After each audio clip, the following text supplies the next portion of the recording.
안녕하세요. 저는 결혼 7개월 만에 이혼한 30대 여성입니다. 연애 기간보다 더 짧은 시간을 보내고 결혼을 끝내게 될 줄은 몰랐네요. 그게 가능하기도 하다는 걸 이번 경험을 통해서 처음 알았습니다. 기분이 썩 좋은 일은 아니지만 비도 오고 꿀꿀한 기분을 어디 달랠 곳이 없어서 사연을 써보고자 합니다.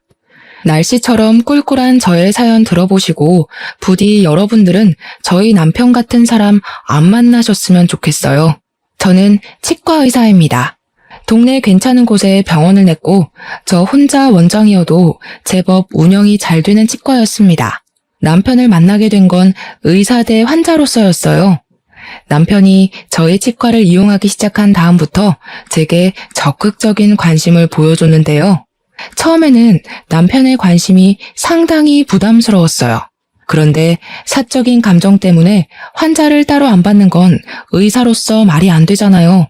제가 정중히 거절하면 되는 마음이고 계속 밀어내다 보면 남편이 호의 표시를 그만하겠지 싶었어요.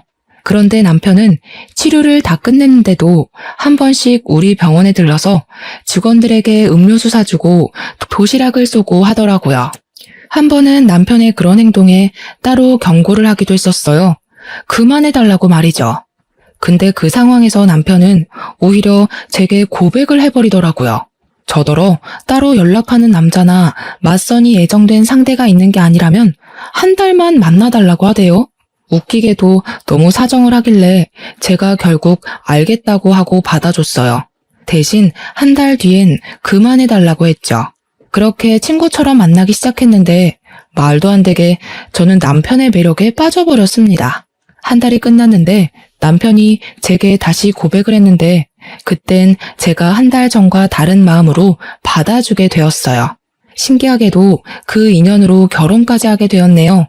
남편은 일반 중소기업 사원입니다. 시모는 남편 초등학생 때부터 시부랑 일찍 사별하고 혼자서 남편을 대학까지 졸업시켰다더군요. 시부가 돌아가신 이후 시모랑 남편은 참 어렵게 살았다고 했습니다. 시모 혼자서 남편 키우느라 장사도 하고 배달도 하고 설거지 등등 굳은 일은 다 하면서 말이죠. 그 얘기 들으니 만나보지도 못한 시모가 문득 존경스러웠습니다. 그런 엄마 밑에서 자란 자식인 남편의 인품은 안 봐도 훌륭할 거란 생각까지 들었죠. 근데 기대를 갖고 만난 시모의 첫인상은 제가 생각했던 것과는 많이 달랐습니다. 일단 성격이 당황스럽게도 좀 깐깐했어요. 약간 자격지심이 있는 것 같기도 했고요. 결혼 인사를 갔던 날 처음 만났는데요. 시모가 고생 많이 해온 사람처럼 생기긴 했더라고요. 시모 연세가 우리 엄마랑 동갑이라 들었는데 솔직히 연세를 몰랐더라면 저희 엄마보다 더 많아 보이긴 했습니다. 어쨌든 시모가 제게 처음 한 말이 꽤나 직설적이었기에 아직도 기억에 남아있는데요. 나는 우리 아들 정말 귀하게 키웠어요. 일확천금이 있어도 우리 아들이랑은 안 바꿀 정도로요. 우리 집 형편 안 좋다고 아가씨 집에서 우리 아들을 조금이라도 무시하거나 낮은 취급했다간 나 가만 안 있을 겁니다. 제가 간단한 인사를 드리자마자 시모한테 들었던 첫 대사였습니다. 경고였다고 표현하는 것이 더 적절하겠네요. 그런 시모를 자중시킨 건 남편이었어요. 남편도 시모의 갑작스러운 경고에 당황한 것 같더라고요. 그럴 리가요. 저희는 동등한 입장에서 결혼하려는 건데요. 저희 부모님도 돈으로 사람 판단하는 분 아니세요. 그런 게 걱정이시라면 너무 신경 쓰지 않으셔도 되세요. 그건 모르는 일이지요. 어느 집에서 치과 의사 하는 딸을 신혼집 한 채 못 해주는 집에 시집 보내고 싶어 하겠어요? 아직 젊어서 모르나 본데 결혼해본 어른들이라면 집안 형편에 대해 중요하게 생각해요. 엄마, 손님 모셔놓고 너무 말 세게 한다. 안 그러기로 약속했잖아. 그러지 말고 우리 밥부터 먹자. 시모가 저를 너무 대놓고 경계하자 남편이 시모를 계속 진정시켰습니다. 그래도 시모가 우리 결혼을 애초에 반대할 생각은 없었던 것 같았어요. 결혼 허락 못한다는 소린 안 하시더라고요. 그냥 좀 경계가 심했다 정도였어요. 어렵게 생계를 이어온 시모 입장에서는 아들이 기죽는 장가는 안 보내고 싶겠죠. 충분히 그럴 수 있다고 이해했습니다. 그리고 시모는 원래 좀 마음의 문을 닫고 있는 사람 같았어요. 저뿐만 아니라 남편에게 얘기를 할 때도 따뜻한 말씨로 대하는 건 아니더라고요. 어쩌면 만만하게 보이고 싶지 않아서 처음부터 나를 세우는 것 같기도 했습니다. 그래서 저희는 어렵지 않게 상견례 날짜까지 맞출 수 있었어요. 그런데 생각지도 못한 문제가 그때 처음 생겼는데요. 대화를 하는 내내 시모의 자격지심 말투가 조금씩 튀어나오더라고요. 저랑 남편은 젊으니까 시모가 하는 말을 어른이 해주는 조언이나 충고라고 생각하고 넘길 수 있거든요. 근데 나이 또래 사람에게 충고하는 말투를 사용하면 자칫 상대방의 반감을 불러일으킬 수 있단 말이죠. 저는 우리 아들이 워낙 좋다고 하니까 결혼시키는 겁니다. 저도 이 결혼 엎어진다고 아쉬울 거 없는 사람이에요. 그러니 우리가 그쪽에서 하는 만큼 혼수 못 맞춰준다고 해도 우리 아들 우습게 안 보셨으면 해요. 시모는 상견례 하는 동안 계속 이런 식으로 말을 했습니다. 시모가 나쁜 마음으로 저희 부모님을 대하는 게 아니라는 거 알지만 그래도 불안했어요. 괜히 남편까지 제 부모님 눈치를 보았을 정도니 저 또한 부모님 기분을 중간중간 살폈습니다. 저희가 기하게 큰 아들내미를 우습게 볼 리가 있나요? 있는 쪽이 더 부담을 하면 되니까 그런 걱정은 안 하셔도 돼요. 그저 우리 딸도 기하게 컸으니 예쁘게 좀 봐주셨으면 좋겠어요. 다행히도 친정 부모님이 시모의 마음을 좋게 이해를 해줘서 잘 넘어갔어요. 근데 아마 티만 안 났을 뿐 부모님도 마음이 안 좋으셨을 겁니다. 시모가 형편 차이 때문에 저를 너무 안 좋게 보는 것이 상견례 내내 속상했을지도 모르죠. 그래도 숨막히던 상견례가 무사히 끝나서 다행이었어요. 그날 식사는 우리 부모님이 계산하려고 했는데 시모가 아득바득 우겨서 시모가 사는 걸로 했습니다. 왜 그랬는지 알 것 같지만 굳이 묻지는 않았는데 나중에 시모가 남편한테 따로 얘기하는 걸 듣고 씁쓸했어요. 시모가 남편에게 이런 사소한 식사값마저 우리 부모님 쪽에서 내도록 하면 우리 집안 같은 사람들이 은근 남편 집안을 무시한다고 남편한테 잘 새겨들으라 조언을 해주고 있더라고요. 정작 저희 부모님은 혹시 시모가 괜한 자격지심으로 저를 괴롭게 하진 않을까 그걸 걱정하셨거든요. 그래도 남편이 저랑 시모 중간에서 다리 역할을 잘해줘서 상견례 이후에도 큰 문제는 없었어요. 시모가 여전히 저를 경계하는 건 감안해야 할 부분이라 생각하고 애써 이해하며 결혼 준비를 이어갔습니다. 제게는 주기적으로 참석하고 있는 모임이 하나 있어요. 결혼하기 전 모임 사람들이 저 결혼한다니까 남편을 미리 소개해달라고 하더라고요. 그래서 남편에게 양해를 구해 의사 동기 모임에 남편을 데려가 소개한 적이 있었습니다. 저는 예비부부 자격으로 참석했지만 그 모임에 오는 사람들은 다 결혼을 해서 부부 모임이나 다름없는 곳이었어요. 그중 제가 결혼 막차를 타는 입장이었죠. 제 친구들이랑 친구들 남편을 만나는 자리라고 했더니 남편이 상당히 긴장하길래 불편하면 안 가도 된다고 말해 주었어요. 그랬더니 남편이 그건 또 아니라대요. 제 친구들한테 잘 보이고 싶다 보니까 뜻하지 않게 긴장되는 거라고 괜찮다고 하더라고요. 그 모습이 귀여워서 저는 안심시켜주면서 데려갔어요. 이렇게 순수한 남편을 친구들한테 얼른 자랑하고 싶어서 저 또한 들떠 있었습니다. 실제로 모임 사람들한테 남편 자랑을 엄청 했어요. 친구들은 제가 이렇게까지 신나 있던 적이 없었는데 남편의 파워가 대단하다며 제 남편을 덩달아 칭찬해 주었습니다. 그런데 그곳에서 생각지도 못한 문제가 발생했는데요. 친구가 결혼하는데 친구들이 당연히 상대방 인적 사항에 궁금할 거 아닙니까? 그렇다 보니 우리 남편한테 질문 공세도 엄청 들어올 거고요. 어떻게 만났고 어디가 좋아서 만나냐는 질문은 사실 어린애들이나 관심 있는 질문이잖아요. 이미 다들 자리 잡은 부부인데 남의 부부 러브스토리보단 스펙이 더 궁금할 거란 말이죠. 저는 저보다 돈 못 버는 남편이라고 부끄러웠던 적이 없었는데 남편은 제 생각과 달랐나 보더라고요. 친구들과 친구들 남편의 직업, 집안 배경, 말로 주고받는 돈의 액수 등을 들으면서 남편이 저도 모르게 기가 좀 죽은 듯 했습니다. 어느 순간 말이 없어지고 제 옆에서 묵묵히 밥만 먹더라고요. 제가 괜찮냐고 물어봐도 어색하게 웃을 뿐이었어요. 집에 돌아와서도 남편은 피곤하다며 말도 없이 그냥 바로 씻고 잠을 잤습니다. 참고로 저희는 친정 부모가 미리 증여해준 신혼집에서 동거 중이었어요. 아무튼 저는 남편이 자는 바람에 대화를 더 못해보고 걱정만 해야 했습니다. 남편이 뭐 때문에 기분이 안 좋은지 알 것 같아서 그렇게 생각하지 않아도 된다고 말해주고 싶었는데 그럴 수 없었어요. 실제로 친구들이 우리 남편 스펙이 좀 떨어지더라도 사람 인품은 모인 남편들 중에서 최고 같다고 칭찬해줬거든요. 그 말이라도 꼭 전해주고 싶었는데 내일로 미뤄야 했지요.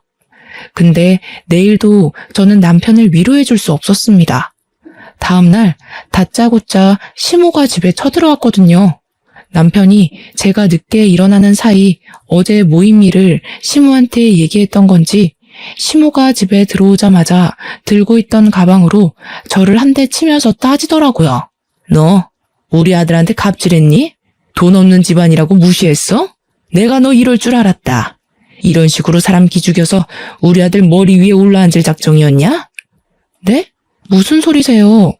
어머님, 일단 진정하시고 앉아서 얘기해요. 이런 더러운 집구석 엉덩이 붙일 생각 없다. 왜? 내 아들을 그런 모임에 데려갔니? 어떤 취급받을지 뻔히 알면서 그런 잘난 사람들 앞에 내 아들을 왜 데려가? 아, 그건 어머님이 오해하신 거예요. 남편도 오해하고 잘못 말씀드렸나 보네요. 그런 거 아니고요. 실제로 저희 친구들이 남편 보고 괜찮은 사람이라고 칭찬했어요. 그딴 아부 떨면 우리 같은 사람이 해볼쭉하고 좋아해 줄 거라 생각했니? 이 결혼하지 마라. 시고 올리기도 전에 우리 아들 기죽이는 며느리한테 절대 내 아들 안 보낸다. 기상하자마자 대체 이게 뭔 상황인지 그저 어안이 벙벙했습니다. 시모한테 해명하면서도 제가 무슨 말 하고 있는지 헷갈렸죠. 시모의 갑작스러운 선포는 결혼식까지 일주일이 남은 상황이어서 더 당황스러웠어요. 남편이 잠깐 화장실에 가 있을 때 시모가 들이닥친 거였는데 그때 남편이 분주한 소리 때문인지 화장실 문을 열고는 시모를 발견하자마자 헐레벌떡 튀어나왔습니다. 자기 엄마를 말리기 시작했죠. 엄마, 내가 오지 말라고 했잖아. 나 괜찮다고 했지. 내가 알아서 할 테니까 끼어들지 좀 마. 괜찮긴 뭐가 괜찮아. 네가 얼마나 자랑스러운 아들인데 그깟 고위 직업이 뭐라고 사람을 고개도 못 들게 하고 말이야. 저 여자가 너를 진심으로 생각해줬다면 그런 모임에 데려가면 안 되지. 저를 저 여자라고 부르는 시모에게 좀 놀랐어요. 섭섭하기도 했습니다. 근데 시모가 저를 정말 나쁜 사람으로 몰고 있으니 더 서름이 차오르더라고요. 시모의 원망을 들으면서도 저는 제가 뭘 잘못한 건지, 이게 이렇게까지 소란을 피울 만큼 잘못한 일인 건지 납득이 잘 안 되었어요. 제가 멍 때리고 있는 사이 남편이 알아서 흥분한 시모를 데리고 현관으로 향했습니다. 신발을 신고 나가면서 저한테 미안하다고 시모 좀 집에 데려다주고 오겠다며 사라졌죠. 얼마 뒤 다시 돌아온 남편은 제 눈치를 보면서 들어왔어요. 그러면서 하는 말이 시모를 잘 설득했는지 파혼 얘기는 신경 쓰지 말라며 미안하다 사과를 해왔습니다. 자기 이번 모임 불편했어? 어머님까지 아셨는데 나한테 숨기지 말고 다 얘기해줬으면 좋겠어. 아, 사실 불편하긴 했지. 당신 친구들은 전부 의사고 친구 남편들도 의사나 검사나 한 자리 하는 사람들인데 나는 그냥 일반 회사원이잖아. 내가 못나서 자기까지 못나 보일까봐 미안해서. 그런 생각이 들었으면 나랑 먼저 얘기를 해서 풀어야지. 어머님한테 전화해서 상담하면 어떡해. 그리고 당신은 내가 당신을 직업으로 판단할 사람으로 보였어? 그게 아니라 그냥 나 혼자 좀 그랬나 봐. 미안해. 다음부턴 당신한테 얘기해줄게. 저는 남편에게 다시 한번 제 생각을 전하면서 남편의 있는 그대로의 모습을 사랑한다고 말해주었어요. 마치 사춘기 아들을 달래는 기분이 들어서 조금 황당하기까지 했네요. 어쨌든 남편은 제 마음을 알아준 건지 지난 날을 돌아보면서 반성하였습니다. 그렇게 저희 결혼 준비는 잠깐의 방황을 해결하고 무사히 진행되었죠. 결혼식을 올리고 신혼여행 다녀올 때까지 계속 정신이 없었어요. 신혼여행 이후 한 달 정도는 신혼살림을 정리하는 데에 시간을 거의 다 뺏겼을 정도였습니다. 어느 순간부터 좀 한가해졌다고 느꼈을 때 사실 집들이를 할 수 있었는데도 저는 일부러 집들이를 생략했어요. 제 친구들이 집들이 언제 하냐고 기다리고 있었거든요. 친구들도 결혼하고 나서 집들이를 했고 어떻게 보면 저희 모임 사람들은 거의 당연하게 집으로 사람들을 초대했던 것 같습니다. 그런데 그걸 저는 안 하겠다고 했어요. 이유는 남편을 생각해서였습니다. 그 모임 사람들 때문에 결혼하기 전 처음으로 다퉈봤는데 다툼의 원흉을 굳이 또 불러서 남편과 제 사이의 불안을 다시 만들고 싶진 않았어요. 아무래도 남편이 기죽었던 것이 마음에 걸리더라고요. 그래서 저는 친구들에게 일일이 전화를 돌리면서 집들이를 못하게 된 사정을 설명했어요. 남편 때문이라고는 안 했고 그저 제가 바쁜 일정 때문에 어려울 것 같다고만 했죠. 그런데 제가 친구들에게 전화를 돌리는 걸 남편이 봤나 보더라고요. 전화를 다 돌리고 방에 들어갔더니 남편이 토라져서 제가 말을 걸어도 안 쳐다보는 겁니다. 그래서 저도 더 끈질기게 남편을 건드렸어요. 우리 서로 불만 있으면 대화로 풀자 했지 않냐고 했더니 남편이 결국 제게 할 말을 했는데요. 괜찮다더니 결국 날 친구들한테 소개하기 창피했던 거야? 왜? 친구들이 무슨 저런 남편을 만났냐고 당신이 아깝대? 그게 무슨 소리야. 내 친구들은 당신 좋게 본다니까? 사실도 아닌 말로 왜 자꾸 마음대로 상상해. 나는 당신이 불편할까봐 더 이상 신경 쓰이는 상황 안 만들려고 했던 거야. 내가 불편할까봐 그런 거 맞아? 당신이 불편해서 안 부르는 거 아니고 난 이제 당신 진심이 뭔지 모르겠다. 남편은 집들이에 대해서 갑자기 또 자격지심 장난 아닌 소리를 하더라고요. 제가 솔직하게 얘기를 해주고 그런 거 아니라고 왜 꼬아서 생각하냐 하는데도 남편은 더 이상 저랑 대화를 안 하고 싶다며 자리를 떠버렸습니다. 근데 웃긴 게 그렇게 혼자 삐쳤다가 시간 좀 지나면 혼자 풀려요.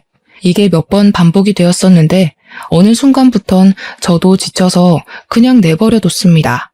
제가 남편한테 제 친구들 얘기를 안 하는데도 남편이 혼자 저를 밀어냈다가 당겼다가 하길래 그게 가끔씩 이해가 잘 안 되기도 했는데요. 굳이 싸우기 싫어서 남편한테 물어보진 않았거든요. 근데 남편이 결혼하고 나서부터 자기 직장에서 은근 저랑 비교를 당하나 보더라고요. 갈수록 예민해지더니 집에 와서는 저보다 우월하려고 기를 쓰는 느낌이 드는 겁니다. 어느 날 제가 일 때문에 잠깐 빨래를 밀었었는데 남편이 그동안은 별말 없다가 뜬금없이 그걸로 시비를 걸기 시작했어요. 이럴 거면 일을 그만두던가. 집에 여자가 있는데 어떻게 집안 꼴이 이렇게 엉망이야? 집 신경 안 쓰고 계속 일할 거면 차라리 나한테 돈이라도 주든지 해. 뭐? 집안일 안 한다고 돈 달라는 건 뭔 논리야? 그리고 집안일은 나만 해야 돼? 당신이 먼저 빨래 봤으면 좀 해줄 수도 있는 거잖아. 그럴 거면 아내랑 남편이란 말이 왜 있겠어? 우리 집은 다른 집이랑 다르게 남편이랑 아내 사이에 격차가 너무 없는 것 같아. 그러니까 내가 어디 가서 길을 못 펴는 거야. 집안의 가장은 난데 어디에서도 인정받을 부분이 없잖아. 당신 갈수록 이상해지는 거 알아? 직장에서 무슨 소리를 듣는 거야? 왜 이렇게 일만 다녀오면 예민해져서 난리야. 아, 됐고. 그래서 하고 싶은 말이 뭔데? 당신만 바깥일하고 나는 집안일만 했으면 좋겠다는 거야? 그래. 그게 부부 역할이 맞는 거지. 솔직하게 말하자면 나도 당신한테 남편 대우 받고 싶어. 당신이 나보다 수익이 많으니까 어쩔 수 없이 내가 꿀리잖아. 남편의 바람은 제가 의사를 관두길 바라는 거였어요. 맞벌이를 하더라도 남편은 남편이고 부인은 부인인 건데 꼭 바깥일, 집안일로 그 역할을 구분해야 하나요? 옛날이야 그랬지. 요즘은 남녀 상관없이 커리어를 갖고 결혼하는 사람들이 많잖아요. 저는 제가 탱자탱자 노는 마누라보다는 낫다고 생각을 하거든요. 남편의 제안은 정말 터무니없고 철없기만 해서 그냥 못 들은 걸로 하겠다고 하고 무시해버렸어요. 근데 남편이 제가 무시한 것 때문에 또 자존심 상했나 보더라고요. 어느 날부터 저랑 마주할 때마다 드러내는 태도나 표정이 어색했습니다. 뭐 그렇다고 저한테 더 이상 시비를 거는 건 아니라서 별말 않고 넘겼어요. 남편 삐치는 게 한두 번도 아니고 내버려두면 항상 그랬듯 알아서 아무 일 없었다는 듯이 행동할 거라 생각했거든요. 그런데 이번에는 남편 행동에 좀 다른 점이 있었어요. 남편이 주말마다 시댁을 자주 가더라고요. 초반에는 그냥 내버려 뒀는데 나중에는 한번 물어봤거든요. 그럼 남편은 그저 후다닥 나가면서 시모가 혼자 밥 먹는 거 외로워한다고 점심만 시댁에서 먹겠다고 하면서 사라져버리더군요. 남편이 주말마다 그렇게 가버리면 저야말로 집에서 혼자 점심을 먹었습니다. 저희는 분명 신혼부부인데 어째 신혼이 아니라 한 5년 이상은 산 부부 같은 느낌이 들었어요. 저도 갈수록 남편에게 서운함이 쌓이더라고요. 그렇지만 말 못했죠. 괜히 남편을 종용했다가 시모가 남편 뺏어간다고 생각할까봐 그냥 이 모든 상황을 좋게 생각하려고 했어요. 그런데 어떤 날에는 남편이 주말에 시댁에서 자고 올 때가 있어요. 평일에는 출근을 해야 하니까 당연히 직장이랑 가까운 신혼집에서 먹는데 주말만 되면 마치 두 집 살림이라도 하는 것처럼 시댁에서 먹고 자고 합니다. 이 상황이 꽤 길게 반복되니까 나중에는 시모가 제 남자를 뺏은 것처럼 느껴지다가 더 나중에는 제가 시모의 남자를 뺏은 건가? 하는 기분까지 들었어요. 제게 삐쳐있던 남편을 그냥 내버려 두려고 했는데 이건 좀 아닌 것 같아서 또 자고 온다는 남편의 앞길을 가로막은 적도 있었습니다. 나랑 얘기 좀 해. 주말마다 어머님 집에 간 거 벌써 한 달이 넘었어. 나랑 이대로 멀어질 작정인 거야? 이젠 나랑 화해하기도 싫어? 너도 잘못 없다고 생각하고 나도 잘못 없다고 생각하는데 이 상황에서 무슨 화해를 해. 그냥 서로 마음에 안 드는 거 굳이 맞추려고 하지 말자는 거지. 그런 사람이랑 평일 내내 같이 있는 것도 숨 막히는데 주말까지 한 지붕 아래 있으라고? 우리 부부잖아. 안 맞는 게 있으면 어떻게 해서든 대화로 풀어야지. 이렇게 주말마다 시댁을 가 있으면 어머님이 날 뭐라고 생각하시겠어.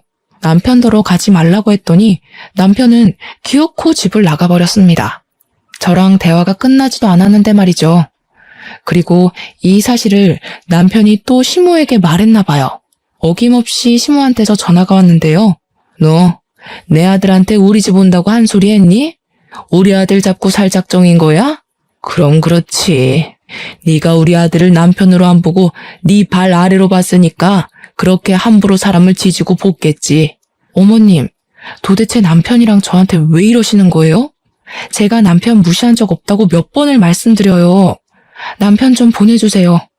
어머님이야말로 계속 남편한테 쓸데없는 소리 하시니까 남편이 줏대 없이 흔들리는 거 아니에요. 이 봐라.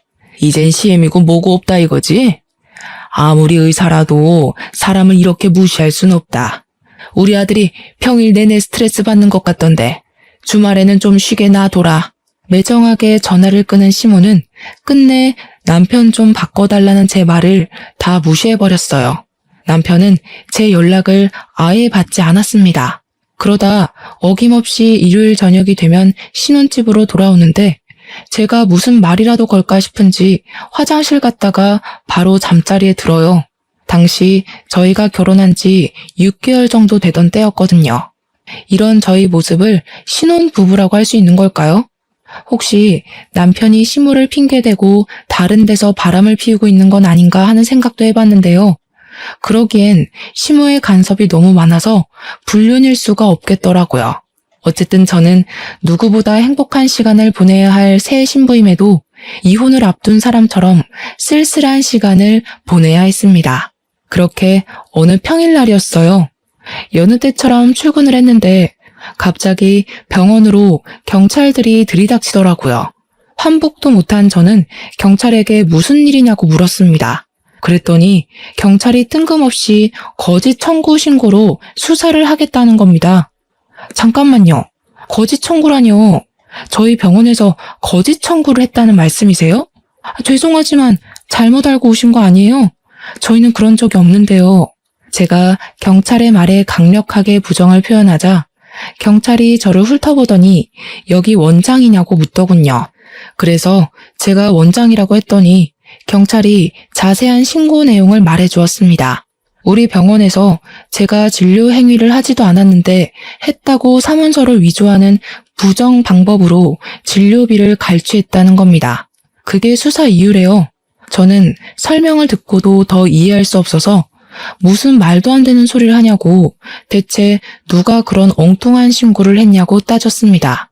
그러나 경찰은 제 말을 더 듣지 않고 경찰서 가서 얘기하라며 저를 데려갔죠. 그 사이에 저희 병원은 압수수색을 당했습니다. 저 살면서 경찰서에 가본 건 처음이었어요. 무척 당황스럽기도 했고 또 무섭기도 하더라고요. 저는 절대 범법 행위를 한 적이 없지만 만약 제 누명이 억울하게 죄로 성립된다면 저는 바로 의사 면허가 정지되거든요. 징계를 받을 수도 있고요. 그런데도 저는 경찰이 제게 뭐라고 묻는 말에 모르는 사실이라 모른다고 말할 수밖에 없었어요. 경찰들이 모른다는 말을 제일 싫어한다고 하대요. 하지만 저는 진짜 모르는데 어떡합니까? 제 말을 믿어주지 않는 경찰을 앞에 두고 저는 답답함에 가슴을 쳐야 했습니다. 대체 어떻게 된 일인지 알 수도 없고 가늠도 안 되었어요. 그저 어쩌다가 내 꼴이 이렇게 된 건가 스트레스 받기만 했죠. 그리고 1시간 조금 넘은 시간 뒤 실제 압수수색에서 증거 자료가 나왔다고 하는 겁니다. 그 사실을 듣고 제가 얼마나 놀랐는지 몰라요. 그것 때문에 경찰이 저를 더 거짓말쟁이로 보더라고요. 증거 자료는 환자 한 명이 병원에 내원하지도 않은 날짜에 후속 처리 진료가 되어 있는 기록지라 했습니다. 그것을 통해 요양급여 비용을 추가 청구했다고 되어 있는 자료들이었죠. 그 환자가 이 사실을 알고 병원 측에 얘기를 해서 들통이 나게 된 거라는데 저는 정말 하나도 모르는 얘기였어요. 이보세요, 경찰 선생님. 대체 그분이 누군데요? 저는 모르는 사실이라고요. 제가 거기 원장인데 그런 비리도 몰랐겠어요? 제가 그런 짓 저지를 사람인지 아닌지 더 꼼꼼하게 확인해 보세요. 고작 그 자료 하나 가지고 사람 억울하게 하지 말고요. 저도 큰 소리를 낼 생각은 아니었는데 그대로 가만히 있다가는 제가 완전 호구되겠더라고요.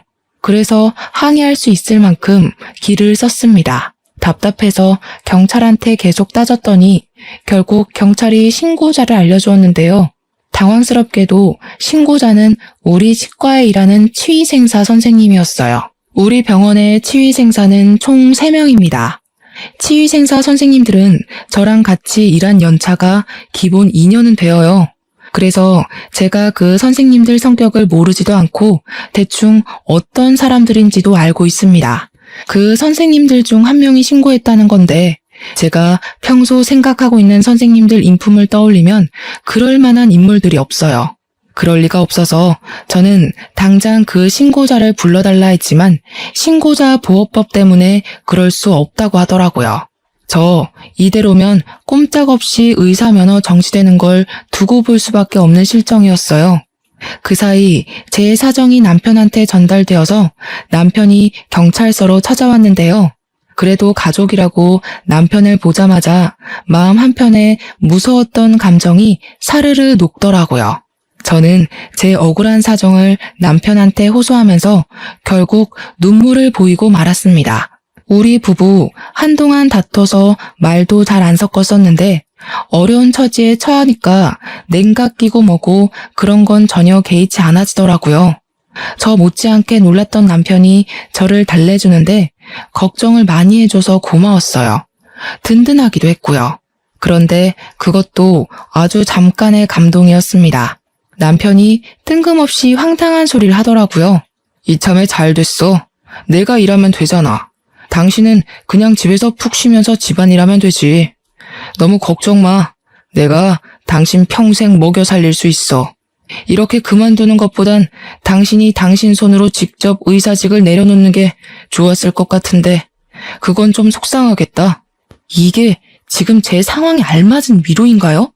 어째서인지 남편은 제가 일을 못하게 된 것에 대해 그리 속상해하는 것 같지 않았어요. 저도 모르게 남편이 남처럼 낯설게 느껴지더라고요.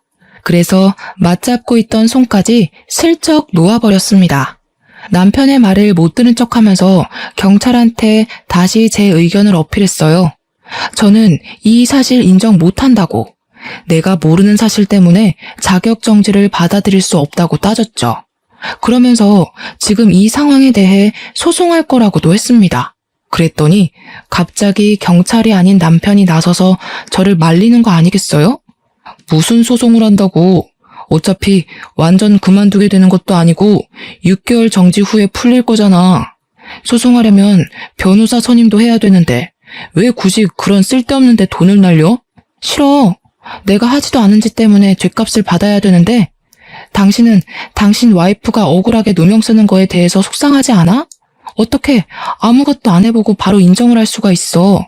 설마 내가 진짜 범법행위 저질렀다고 생각하는 거야? 그런 게 아니라 더 깊게 파고들면 그만큼 조사가 오래 진행되니까 그렇지. 그럼 당신 더 속상할 거잖아.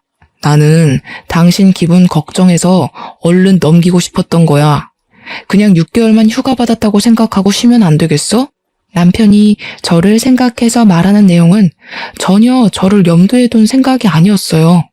남편은 제 기분을 걱정해서라고 말을 했지만 제가 보기엔 남편이 이 상황을 빨리 넘기고 싶어 하는 것처럼 보였습니다. 설마 늘 내가 일을 그만뒀으면 좋겠다고 생각하던 사람이라서 막상 일 못하게 되니 그게 좋은 건가? 싶은 생각도 들었어요. 만약 그런 거라면 정말 너무 서운했습니다. 와이프가 누명을 쓰고 경찰서까지 왔는데 이 와중에도 자기 생각밖에 안 했다는 거잖아요. 제 생각이 정확하다는 증거는 없었지만 한번 그 생각이 들자 남편이 꼴도 보기 싫어졌어요. 그래서 저는 경찰서를 더 떠날 생각을 안 했습니다. 제가 버티고 앉아있자 제 고집을 못 이긴 남편이 한숨을 쉬더라고요. 그러더니 잠깐 화장실 다녀오겠다고 자리를 뜨는 겁니다. 화장실은 저도 가고 싶었던지라 남편이 자리를 뜨고 한 1분 뒤에 뒤따라 나갔습니다. 근데 앞장서서 가는 남편이 화장실로 안 가고 비상구 계단으로 방향을 틀더라고요. 그걸 보고도 별 생각 안 할 수는 있는데 왠지 모르게 기분이 찝찝했어요. 남편에 대해 수상쩍은 마음도 아까부터 갖고 있었고요. 그렇다 보니까 저도 모르게 남편처럼 방향을 틀게 되는 겁니다. 기척을 죽이고 비상구로 몰래 발을 들였는데 그때 남편이 누군가와 통화하는 걸 엿듣게 되었어요. 큰일 났어. 지금 와이프가 소송하겠다고 난리야. 그럼 우리 짓인 거 다 걸리는 거 아니야? 그 치위생사 입 제대로 막은 거 맞아? 갑자기 우리 배신해서 다 밝히면 나 깜빵 가야 되잖아. 아, 그건 싫다고. 아유, 걱정 말라니까 그러네. 그 치과 선생님은 자기가 300만 원이나 처먹었으면서 양심 있으면 입을 열면 안 되지. 이 엄마가 우리 아들 깜빵 보낼 짓을 저지르겠어? 소송해봤자 증거가 확실히 있는데 자기가 무슨 수로 승소를 해? 걱정하지 마. 저 그 자리에서 제가 잘못 들었나 싶었습니다. 분명 남편 목소리랑 심호 음성이 맞았는데도 제가 어디에 현혹되어 환청을 듣는 건 아닌지 몇 번이고 정신을 차렸어요. 그런데도 제 귀에 들렸던 둘의 통화 내용은 사실이 맞았고 그건 제게 너무 큰 충격이었습니다. 어처구니 없게도 제게 누명을 씌운 사람들이 심호랑 남편이었어요. 우리 병원 치의생사한테 돈을 줬다고 하는 것 보니 어떤 선생님인지도 가늠이 되더라고요. 우리 치과에 좀 못 사는 치의생사 선생님이 계세요. 그 선생님이 치의생사 일을 하면서도 저녁에는 집에서 부업을 한다고 했거든요. 홀어머니를 모시고 월세 사는 친구라 돈 모으는데 중요하다는 말을 들었었습니다.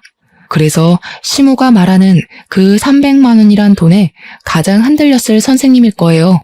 남편이랑 시모가 제 치과를 종종 들락거렸었는데 그 때문에 저희 선생님들과 안면 트면서 지냈거든요. 시모가 제게 누명을 씌울 작정이었다면 아마 선생님들 성향을 파악해서 돈으로 유혹하기 쉬운 선생님을 골랐을 겁니다. 그리곤 자기네들이 사문서 위조한 자료를 그 선생님에게 부탁해 일을 꾸며달라 했겠죠. 어떻게 가족이란 사람들이 이런 짓을 벌일 수 있단 말인가요? 저는 남편을 깔본 적이 없는데 그런 취급을 받으면서 이렇게 경찰서까지 방문을 해야 하는 것이 너무 비정상적인 상황이지 않습니까? 듣자 하니 시모는 제가 남편보다 돈을 월등하게 벌고 있는 것도 마음에 안 들었고 자꾸 남편이 저랑 비교당하면서 기죽는 게 싫었겠죠. 또 남편이 제 머리 위에서 떵떵거리고 살았으면 좋겠는 마음에 이런 말도 안 되는 짓을 꾸민 거겠죠. 그 못된 욕망이 얼마나 강했으면 이런 짓까지 벌일 수 있는 건지 저는 그저 이 상황이 너무 충격적이라 더는 이해해 줄 수가 없었어요.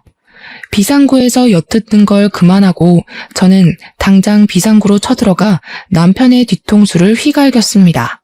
구석에 처박혀서 발을 동동 구르고 있던 남편이 놀라면서 비명을 악 질렀어요. 저를 돌아본 남편 얼굴이 급격히 창백해졌는데 꼴 좋았습니다. 정말 실망이다. 그놈의 자격지심이란 게 이렇게 무서운 건 줄 몰랐네. 그냥 사람 대 사람으로 지낼 순 없었어? 나는 한 번도 당신을 못났다고 생각한 적 없는데 내가 세상에서 제일 찌질한 새끼랑 살고 있었구나. 이제 보니까 당신 못난 거 맞다.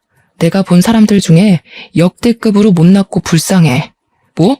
어떻게 남편을 그런 식으로 말할 수가 있어? 아니, 대체 언제 들어온 거야? 설마 나 통화하는 거 다 들었어? 여기서 내가 안 들었으면 앞으로 나 어떻게 됐을까? 그거 생각하니까 진짜 끔찍하다. 멀쩡한 사람 속여서 직장 관두게 만들어 놓고 당신이랑 당신 엄마는 뻔뻔하게 기세 등등했을 거 아니야. 가서 당신 엄마한테 전해. 그쪽 덕분에 안 그래도 찌질한 아들 시궁창 제대로 빠졌다고. 저는 남편이 들고 있는 폰을 뺏으려고 했어요. 그러자 남편이 피하면서 갑자기 제 앞에 무릎을 꿇더라고요. 여보, 그런 게 아니야.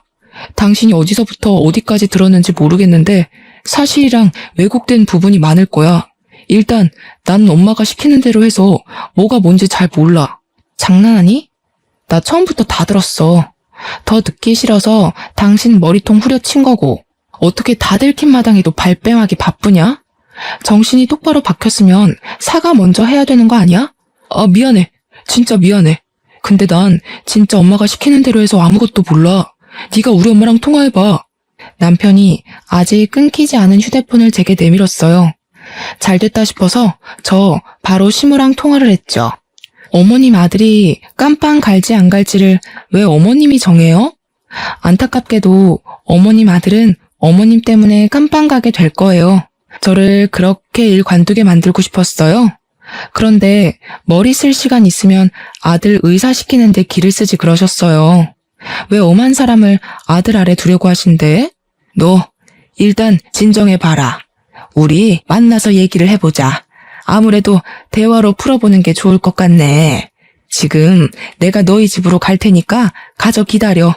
아니요. 아직 상황 파악이 안 되신 것 같은데 저한테 명령할 입장 안 되세요. 저 그동안 스트레스 너무 많이 받았거든요.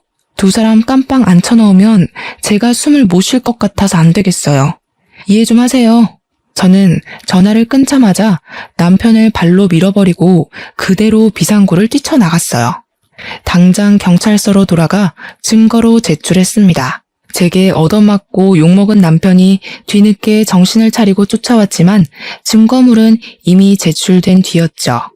경찰은 거기에 녹음된 남편과 시모의 대화를 듣고 증거로 채택해 주었습니다.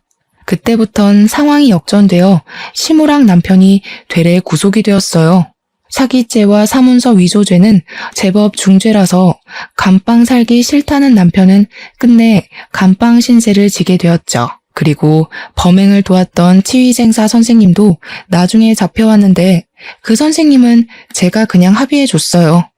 그 선생님은 나쁜 짓을 하려고 작정했던 게 아니라 돈 때문에 흔들린 거잖아요. 선생님의 어려운 생계를 걱정해서 고소는 안 했어요. 대신 우리 병원에서 해고하는 걸로 합의를 보았죠. 다행히 저의 의사면허 정지 처분은 취소 처리가 되었습니다. 하마터면 당당한 제 커리어에 빨간 줄이 그일 뻔한 게 계속 제 심장을 떨리게 만들었어요. 저에게 이런 짓을 한 그들을 용서할 수 없어서 고소를 했지만 그 전에 시모 얼굴 보고 꼭 한마디를 해주고 싶더라고요. 그래서 시모가 구속되기 전에 얼굴 보러 찾아갔었어요. 시모는 저를 처음 대면했던 그때처럼 날선 눈으로 노려봤습니다. 여태까지 아들 혼자 키우면서 열심히 사셔놓고 왜 스스로 무덤을 파셨어요? 얼마 안 남은 인생 아들도 못 만나고 시간만 축내게 생겨서 어떡해요? 열등감만 죽이셨어도 그쪽 노후는 꽃밭이었을 텐데 아쉽네요. 내 노후는 너만 아니었어도 편했어. 처음부터 순진한 우리 아들 꼬셔서 머슴살이 시키려고 했던 게 누군데? 그 꼴이 불보듯 뻔한데 내가 그걸 그대로 둘 리가 없잖아. 도대체 어떻게 사셨으면 사람 말을 안 믿는 거예요? 그쪽 행동이 잘못돼도 한참 잘못됐기 때문에 상황이 이렇게 됐다는 거 모르겠어요? 제발 깜빵 다녀오면 정신 똑바로 살길 바랄게요. 출소할 때까지 그쪽 다 늙은 몸뚱어리가 버텨줄 줄 모르겠지만 시모는 제 모습이 사라질 때까지 목청 나가도록 저주를 입에 담다가 경찰에게 경고를 받고 조용해졌습니다. 그 뒤로 그들 소식은 잘 모르고요. 저는 개인적으로 병원을 이전하기로 했어요. 전 시모와 전 남편이 출소하고 나와도 저를 찾지 못했으면 싶었거든요. 같이 일하던 선생님들은 고맙게도 제가 이전하는 병원으로 같이 와주었습니다. 현재는 이전한 병원을 정리하면서 새 선생님 한 분을 더 고용하느라 아주 정신없는 나날을 보내고 있어요. 새로 시작하는 병원에서는 부디 사건 사고 없길 바라고 좋은 일만 있었으면 싶네요. 그렇게 저랑 전 남편은 연애 2년에 결혼 생활 7개월로 종지부를 찍었습니다. 행복하고자 약속했던 결혼이었는데 너무나 불행했고 두 번 다시 결혼을 꿈꾸기 싫을 만큼 악몽 같은 시간이었어요. 부부가 결혼해서 마음 맞춰 사는 건 기적 같은 일이라는 걸 깨달았어요. 그리고 결혼 연차 10년, 20년 찍는 분들을 정말 존경하게 되었어요. 분명 안 맞는 부분도 있으실 텐데 수많은 고비를 넘고서 미래를 함께하고 계신 거잖아요. 박수받아 마땅한 분들이 아닌가 싶습니다. 아무래도 제 내면을 더 키워야 될 것 같아요. 당분간은 일에만 열중하면서 왠지 다시 얻은 것만 같은 저의 인생을 잘 가꿔보도록 하겠습니다. 꿀꿀했던 제 사연 들어주셔서 감사드리고요. 함께하는 동반자와 쭉 행복하셨으면 좋겠어요.